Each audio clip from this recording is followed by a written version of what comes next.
Salut à tous, demain soir c'est le grand soir, le soir où Tonton Powell discute des taux d'intérêt de la Fed.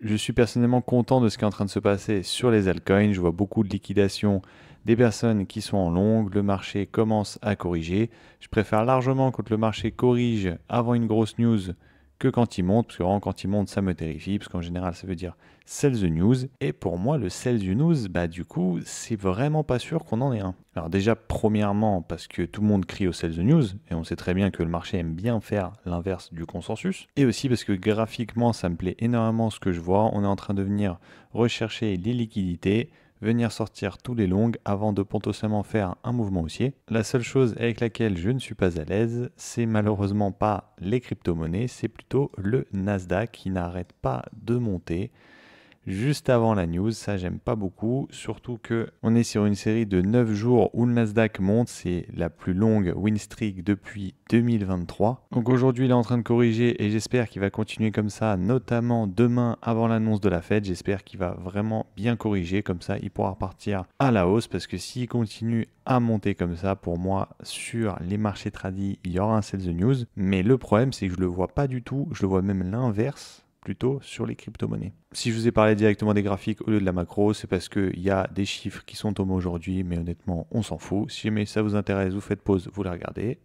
Mais honnêtement, avec la news de demain, c'est là où tous les yeux sont rivés, donc ces news, on s'en fiche un peu. Alors, je commence par ETH aujourd'hui. Jeudi dernier, je vous ai fait une vidéo pour vous montrer qu'on était dans un range et que jusqu'à preuve du contraire, on y était. On a break direct le lendemain, donc j'ai eu tort parce que je pensais qu'on allait rester dedans en attendant que Powell se prononce sur la baisse des taux ou non.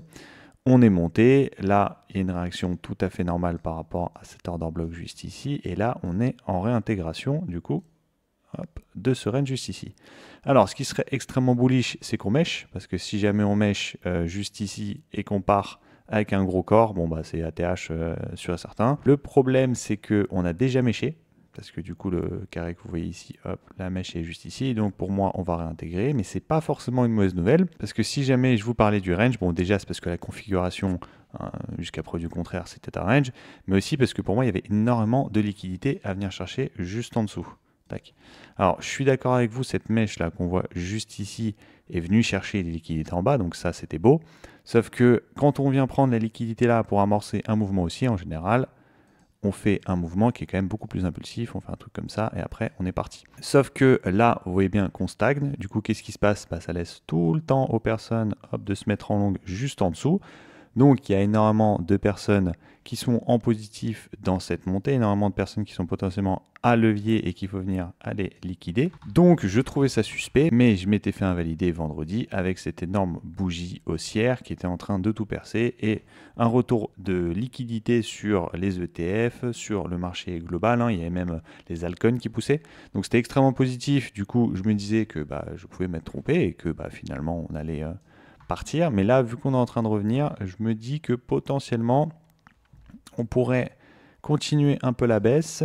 Demain Powell qui parle, une petite liquidation, hop, et après on est parti, puisque pour moi ça va pas du tout être un sell the news. Comme je vous ai expliqué, graphiquement là ça ressemble beaucoup plus à une configuration de pump que de dump vis-à-vis d'une news économique qui arrive, et surtout l'environnement est beaucoup trop bear. Les gens sont tous persuadés qu'il y a un sell the news et le consensus a très souvent tort. Les gens sont archi bear alors que on est quand même, si on dézoome encore les gars, je sais pas ce qu'il vous faut, on est encore au sommet. Pareil pour BTC, là on est au sommet. En parlant de sommet, je voulais vous montrer, hop, on va passer du coup à BTC juste après. Hop, je vais aller dans l'indicateur. On se met l'indicateur de la M2 Global Liquidity et on peut voir qu'à partir d'aujourd'hui, on est à l'ATH de la Global Liquidity. Alors on sait très bien que ça ne veut pas forcément dire que la liquidité va se déverser instantanément sur le BTC ou qu'il y a une corrélation parfaite.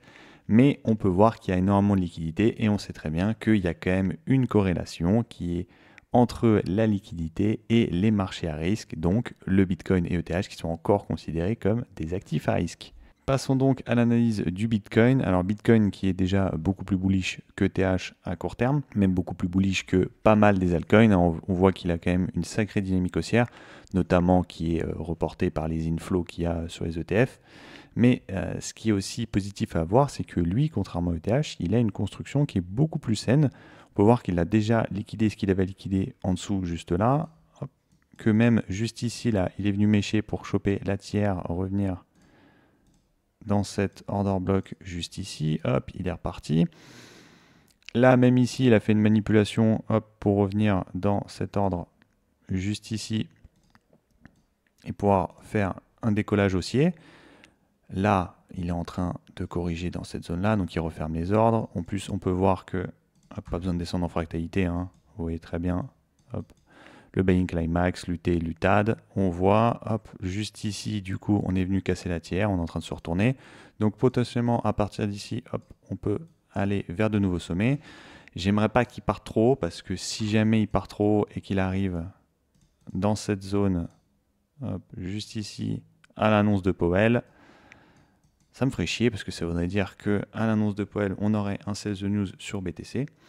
Ce qui n'est pas mon plan initial, hein, mais bon, je m'adapte au marché bien évidemment. Si on descend en 4 heures, on voit bien qu'il est en train de réagir dans cette zone juste ici à court terme, en dessous de cette tiers qui est juste ici, donc là où il y a les plus hautes probabilités de retournement du prix par rapport à la dynamique court terme qu'on voit juste ici. Hein. J'aimerais bien vraiment qu'il aille un peu plus bas puisque il y a quand même pas mal de liquidités à venir prendre. Hein. Il y a la liquidité en dessous, juste en dessous, donc ça serait vraiment idéal qu'ils viennent juste ici, qu'ils mèchent et qu'après ils partent.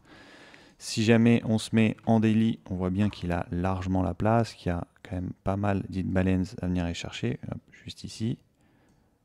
Donc j'aimerais vraiment qu'il commence un peu à retracer, qu'il aille hop, juste ici, là, qu'il nous fasse une belle accumulation, qui viennent break et choper ce lot juste ici, réagir dans une petite mèche juste là, et après on serait extrêmement bullish personnellement via le FOMC qu'on attend demain.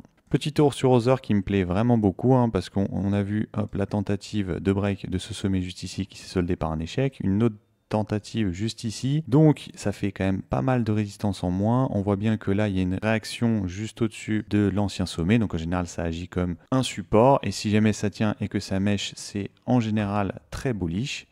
Donc on pourrait avoir ne serait-ce qu'un stand-by juste ici, pour après aller peut-être mêcher juste en dessous et aller casser vers le haut. Pour moi, Other en tout cas attend juste un catalyseur pour aller plus haut, et si jamais on part plus haut sur Other, il y a de quoi faire, hein, vraiment. Il y a toutes ces mèches là à venir liquider. Pour moi, si jamais il commence à partir, il va pas s'arrêter juste ici, hein. Il va venir aller plus haut, il va venir au moins liquider hop, juste ça là, parce que même s'il veut aller vers le bas, ça lui fera quand même pas mal de liquidités à venir aller chercher, et ça sera pareil, en fait on peut le retrouver sur la plupart des altcoins, puisque plus on va monter, plus on va arriver sur des niveaux de liquidité qui sont importants, des personnes qui sont bloquées, des personnes qui vont FOMO. Donc le setup que je vois sur Other est extrêmement positif pour le rendez-vous de demain soir. Autre altcoin dont je voulais vous parler, c'était le pump, hein. Je vous avais parlé que j'attendais cette liquidation pour acheter, qu'au final je ne l'avais absolument pas fait puisque j'avais d'autres altcoins